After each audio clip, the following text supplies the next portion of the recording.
44 years have passed since the night 4 people were murdered inside Cabin 28 in Keddie, California. No one has ever been charged. The case file sits open to this day, and the few people who know exactly what happened that night either can't speak or won't. The trail didn't go cold. The trail leads directly to 2 men who died without ever answering for what they did. And somewhere out there, investigators believe, a third person is still walking around with full knowledge of what happened to a 12-year-old girl, maintaining a calculated stillness that has now lasted 4 decades. Keddie was not a town in any conventional sense. It was a resort community tucked into the Feather River Canyon in Plumas County, a remote stretch of Northern California where the Sierra Nevada begins folding into itself. By 1981, the resort's better days were long behind it. The main lodge was sagging under the weight of the canyon's damp air. The grounds had the particular look of a place that had once been carefully maintained and then surrendered to neglect. The cabins were cheap to rent, and that made them attractive to people who needed cheap, seasonal workers, families stretched thin, people starting over after something had gone wrong somewhere else. The canyon walls rose up on both sides, and the Feather River moved through the bottom of it, cold and indifferent. The nearest town was Quincy, 20 miles away on a winding road that felt longer at night, especially in April when the fog came down off the ridge and settled into the canyon floor. Sue Sharp had found her way to Keddie because it was affordable, and in the spring of 1981, she was desperate for a low-cost fresh start.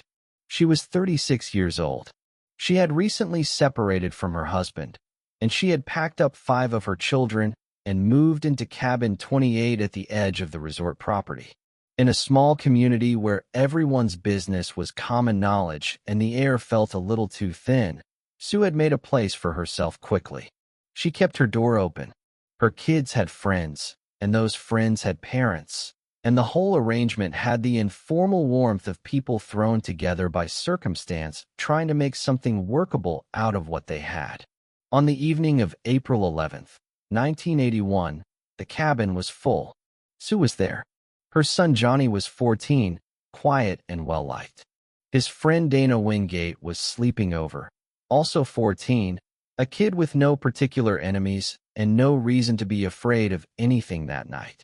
Earlier that Saturday, Johnny and Dana had been seen hitchhiking along State Route 70, the two-lane highway that threads through the Feather River Canyon connecting the resort to Quincy and the outside world. They were heading into town, doing what teenagers do on a Saturday when the canyon feels too small. The last confirmed sightings of them alive outside the cabin were from people on that road. Witnesses who saw 2 boys thumbing a ride and thought nothing of it, because there was nothing to think. Johnny and Dana came back to Cabin 28 that night. They walked in through the door. They had no reason to believe the evening was anything other than what it appeared to be. Tina was 12. Sue's younger kids, Sheila, Rick, and Greg, were also inside. A teenage neighbor named Justin Smart had come over to hang out. At some point, people were watching television. The younger kids were probably tired. The teenagers were doing what teenagers do when they have nowhere particular to be. And then something came through the door, and 4 of those people never saw another morning. The following day, April 12th, 14-year-old Sheila Sharp walked out of the cabin into the freezing April air. She had spent the night in a cabin while something happened on the other side of a wall, and she had made it to morning, and then she had made herself move. The freezing canyon air, the quiet of the resort grounds, the distance between Cabin 28 and the nearest neighbor. Sheila crossed all of it and told someone something was wrong. Police arrived and found Sue Sharp, Johnny Sharp, and Dana Wingate. Sue was on the sofa, a blanket pulled over her, a detail that struck investigators immediately because it suggested the killers had paused long enough after the violence to cover her, which is either an act of strange remorse or a deliberate attempt to delay discovery. Johnny and Dana were on the living room floor. All 3 had been bound, wrists and ankles secured with electrical cord and medical tape. All 3 had been beaten and stabbed, On the floor near the door, investigators found bloody footprints leading outward toward the exit. Footprints that were photographed, measured, and analyzed, and that were never successfully matched to a specific shoe size or a specific person. Whoever made them had walked through the blood and walked out into the Keddie night, and the footprints ended at the threshold and gave investigators nothing they could use. Tina Sharp was not in the cabin. Tina was 12 years old, and she was gone. The room was a chaos of violence, yet it was surgically clean of the one thing police needed most. No usable fingerprints on any surface. No murder weapon left at the scene. The wounds suggested a claw hammer and a large fixed-blade knife. Conclusions drawn from the injuries rather than from recovered items, because whatever was used had been carried back out into the canyon night. Investigators were working in a rural county with limited resources against a crime of unusual deliberateness, and the gap between what they could see and what they could prove opened immediately and stayed open. What directed attention toward Cabin 26 was not a fingerprint or a decisive witness statement. It was the behavior of the man who lived there. Martin Smart didn't just look nervous in the days following the murders. He looked like a man who spent every second of the day listening for sirens. Martin Smart was a Vietnam veteran, and the war had returned him as a different person than the one who left. He drank heavily and consistently. His temper had a short fuse, and then no fuse at all. The people around him at Keddie knew about his volatility the way small communities know about these things, quietly, privately, without naming it directly in the open. His wife, Marilyn, was one of Sue Sharp's closer friends at the resort. Martin's son, Justin, had been inside Cabin 28 the night of the murders. Living with Martin in Cabin 26 was a man named John Bobade, who went by Bo. Bo didn't just move in. He embedded himself. He was the kind of man who makes himself a fixture before you even realize you've left the door unlocked. His history before Keddie was deliberately vague, and there were reasons for that vagueness. Bo was a convicted bank robber who had spent time in high-security federal prisons. More than that, he carried rumors that followed him from city to city. Rumors of connections to the Chicago outfit, the organized crime network that had operated out of Illinois for decades. He wasn't just a drifter who had landed in a remote California canyon. He was a man with a shadow, and the locals in Keddie had learned early on to look the other way when he walked into a room. His criminal record included violent offenses that went beyond the bank robberies. He had arrived at Keddie through Martin and settled into Cabin 26 the way certain men do, gradually, usefully, until questioning his presence would feel like the disruption rather than his being there. On the evening of April 11th, Martin and Bo spent several hours at the backdoor bar. The bar was the kind of place where everyone knew each other and outsiders stood out immediately. A small, low-lit establishment that served the tight community around the resort, the kind of place where a man's mood was visible to everyone in the room, whether he wanted it to be or not. Martin had been carrying tension for days before that night. Earlier that week, he had gotten into a heated confrontation with Guy, the resort manager, a dispute over money or boundaries, or one of the small grievances that calcify in closed communities when there is no real outlet for frustration. By the evening of April 11th, that tension had not resolved. Witnesses at the backdoor bar described Martin as drinking heavily, as agitated, as a man with something already wound tight inside him. Bo sat nearby, quieter, more contained, watching. At some point between 9 and 11 that night, they settled their tab and walked out into the canyon air. The drive back to the resort took minutes. The gravel lot outside Cabin 26 was empty. The other cabins were mostly dark. The cold came up off the river through the tree line, and Martin and Bo went inside. And after that point, the documented record of their movements that night goes completely blank. Martin was interviewed multiple times in the weeks following the murders. His answers shifted in small ways, quiet inconsistencies that an experienced detective learns to read as pattern rather than coincidence. Detective Doug Thomas developed a certainty about Martin's guilt that deepened with every session, but certainty in the investigative sense and certainty in the prosecutorial sense are governed by entirely different standards. And then there were the questions, never officially answered, about whether those standards were being applied evenly in this case. Allegations have persisted for decades that the original investigation was compromised from inside. Researchers and later investigators who reviewed the case raised serious questions about why Martin Smart, despite his proximity to the scene, his behavior in the aftermath, and his son's confirmed presence in Cabin 28, was never subjected to the investigative pressure the circumstances seemed to demand. The theory that circulated, acknowledged but never officially confirmed, was that Martin may have had a relationship with law enforcement or government contacts that created a buffer around him during the critical early period when evidence could still be gathered and cases could still be built.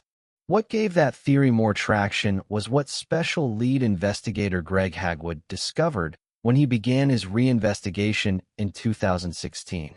Hagwood found that a sealed envelope containing key case evidence, including a tip about the location of the murder weapon, had been in the possession of the Department of Justice for years and had never been shared with the local Plumas County investigators who were actively working the case. A tip that pointed toward where the hammer had been disposed of, sitting sealed in a federal archive for 3 decades while the detectives who needed it most were conducting interviews without it. Evidence that belonged in Plumas County had instead been buried in a DOJ filing system, and whether that burial was the product of bureaucratic negligence or something more deliberate has never been satisfactorily explained. Hagwood's frustration with how the original materials had been scattered and overlooked was the frustration of an investigator who had spent enough time with the case to understand that some of what went wrong in 1981 and 1982 did not go wrong by accident. What Hagwood's reinvestigation produced, beyond the DOJ revelation, were developments that permanently changed the documented shape of the case. The first was the letter, written by Martin Smart to his wife Marilyn. It had been sitting in the case files without receiving the attention it deserved. In it, Martin wrote, "I've paid the price of your love, and now I've bought it with 4 people's lives." For people's lives, written in his own hand, framed as a transaction, as though he was settling an account he had been running in his head since April 1981. That letter is not a rumor passed between investigators. It is a document. It is the most damning piece of written evidence in the Keddie case, and by the time its full weight was processed within the context of Hagwood's work, Martin Smart had been dead for years. The second development came from Spanish Creek. Spanish Creek flows directly past the Keddie Resort, close enough that a person standing on the bank could see the cabins through the trees. In 2016, a man with a metal detector was working the creek bed as part of investigative efforts connected to the case review. His detector registered something in the silt below the waterline.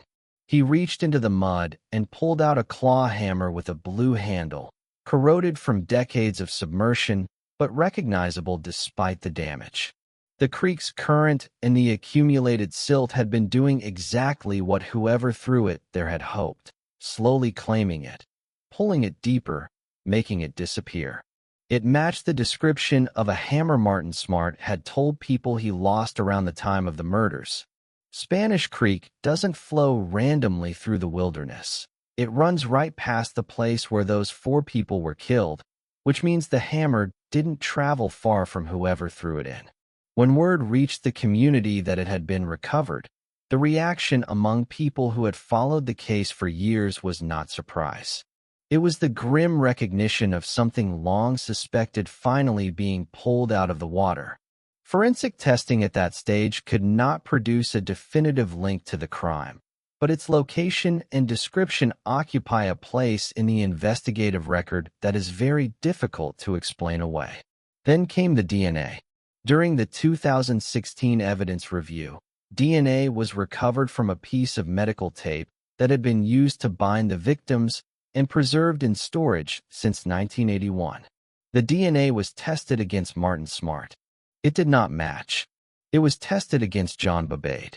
It did not match. The DNA exclusion of both primary suspects forced a conclusion that changed the shape of the entire investigation. There was a third pair of hands in that room. Someone else had been in Cabin 28 that night. Someone else had handled the tape that bound the victims. Someone whose DNA had been sitting on that evidence in a storage facility since 1981, waiting for the technology to find it and the investigators to look. Hagwood and investigator Mike Gamberg have stated their belief that this third person was present that night and was specifically involved in the disposal of Tina Sharp. Investigative leads in the case point toward a person of interest who remains at large, someone connected to the primary suspects, someone embedded in the orbit of Keddie in 1981, someone who had reason to be in that cabin and reason to help move a 12-year-old girl out of it afterward. The profile that has emerged is not abstract. Whether it leads to a former resort resident, a relative of Martin or Beau, or someone who passed through Keddie's orbit and then dissolved back into ordinary life has not been publicly confirmed in full. What has been confirmed by the investigators who know this case best is that this person is most likely still alive, still out there. The DNA on that tape belongs to someone, and that someone has a name. Camp 18 was not a remote wilderness location that only locals knew. It was a dump site, a place where people in the area brought things they wanted gone. Broken furniture, old appliances, garbage without anywhere else to go. The people who took Tina Sharp there knew the location and knew what it was used for. They drove her body down State Route 70 in the dark and left her in a place built for discarded things. In 1984, 3 years after the murders, someone called the Plumas County Sheriff's Office and directed investigators to the precise spot where Tina's life had been discarded. The caller didn't provide a general vicinity. They gave the exact location, the product of personal knowledge that only comes from having been there. They gave it and hung up and have never been identified. When investigators reached Camp 18, they found a portion of a skull, a jawbone, and several other bones. The forensic technology of 1984 could not make a definitive identification. The remains went into storage. It was not until 2004, 20 years after the discovery, 23 years after Tina disappeared, that DNA testing confirmed the remains as hers. She had been 12 years old. The surviving Sharp children have lived with April 12, 1981 as the fixed point around which everything else in their lives has organized itself. Sheila was 14 when she walked out of that cabin. She is in her late 50s now, and she has spoken over the years about what the decades have required of her. Not just the immediate loss of her mother and siblings, which resists honest description, but the specific endurance of surviving something and then watching the people responsible for it die without consequence. Rick and Greg Sharp were younger, and their survival that night carries its own particular weight. They were behind a different door in Cabin 28. The killers moved through the living room, bound and killed 3 people, took a 12-year-old girl, and left without ever opening the door to the room where Rick and Greg were sleeping. Why that door stayed closed has never been explained. Whether the killers didn't know the younger children were in there, or whether some other calculation was made in those terrible minutes, is a question that has no documented answer. Rick and Greg woke up the next morning in the same cabin where their mother and brother had been killed hours earlier, in rooms that had been transformed into something no child should ever have to understand. They grew up carrying the shape of a childhood severed at its center. The specific damage of losing a parent to violence before you have the language for what has been taken or any framework for why. There is no clean passage through that kind of beginning. There is only the years, moving forward whether you are ready or not. Marilyn Smart left Martin after the murders and eventually spoke to investigators, about his behavior in the aftermath, about specific things he said, about a man struggling under the weight of what he had done. Other members of the Keddie community gave investigators pieces over the years, enough to build an investigative consensus, never quite enough to build a prosecutable case. Justin Smart, who had been inside Cabin 28 that night, was eventually put under hypnosis by investigators who had run out of conventional options. Under the low light of a clinical room, Justin was asked to walk back into the darkness of April 11th. He spoke of shadows moving in the living room, shadows that took on the descriptions of the men he had lived next door to his entire childhood. Two men, one with a mustache, one clean-shaven. A struggle in the living room. The descriptions were consistent with Martin Smart and John Bobade. Hypnotically recovered memory cannot be used in court, and its reliability as evidence is legitimately debated by forensic psychologists. But as an investigative pointer, it joined everything else that pointed toward Cabin 26 and went nowhere legally, the way everything in this case went nowhere legally. In 2016, the Plumas County Sheriff's Office publicly named Martin Smart and John Bobade as the individuals they believed responsible for the murders.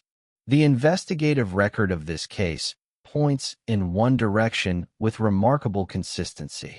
The legal machinery required to act on that record ran out of living defendants before it could be properly deployed.